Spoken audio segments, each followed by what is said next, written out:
স্বাধীনতার স্থপতি বঙ্গবন্ধু শেখ মুজিবুর রহমান 18 বছর বয়সে বিয়ে করছে। কাজী নজরুল ইসলাম অল্প বয়সে বিয়ে করছে।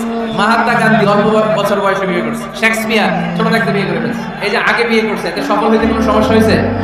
বঙ্গবন্ধু শেখ মুজিবুর রহমান উনি কি সফল রাষ্ট্রনায়ক নন?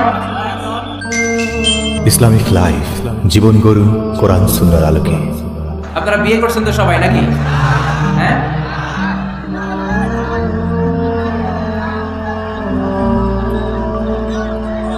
করো নাই? বিয়ে করে নাই কে কে দেখি?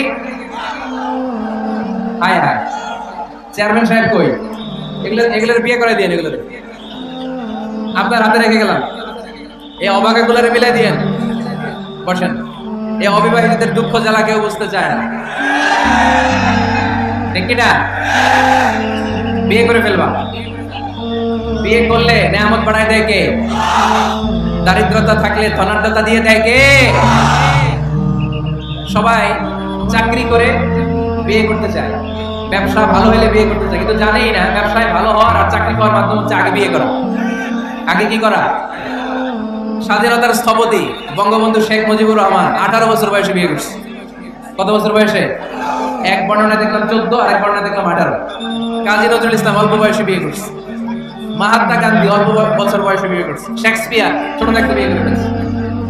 তো এরা এই যে আগে বিয়ে করছে, এতে সফল হইতে কোনো সমস্যা হয়েছে? কথা বলেন না কেন?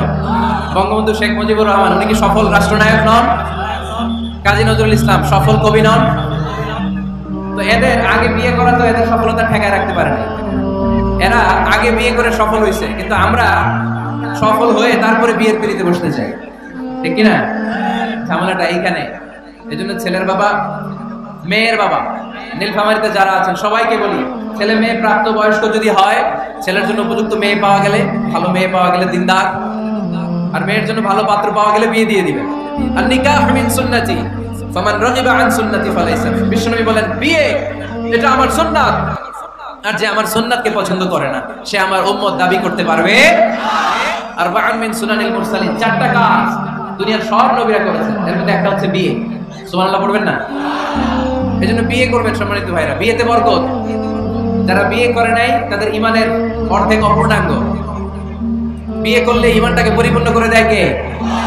তো যারা হাত তুলছে এদেরকে আল্লাহ রূপবতী, গুণবতী, নেককার, ভদ্র স্ত্রী দিয়ে আল্লাহ ধন্য করুক। আমরা পড়ি আমিন। দেখছেন এখন গলার আওয়াজ বড় হয়ে গেছে, এখন মহা খুশি, বিয়ের কথা শুনলেই খুশি।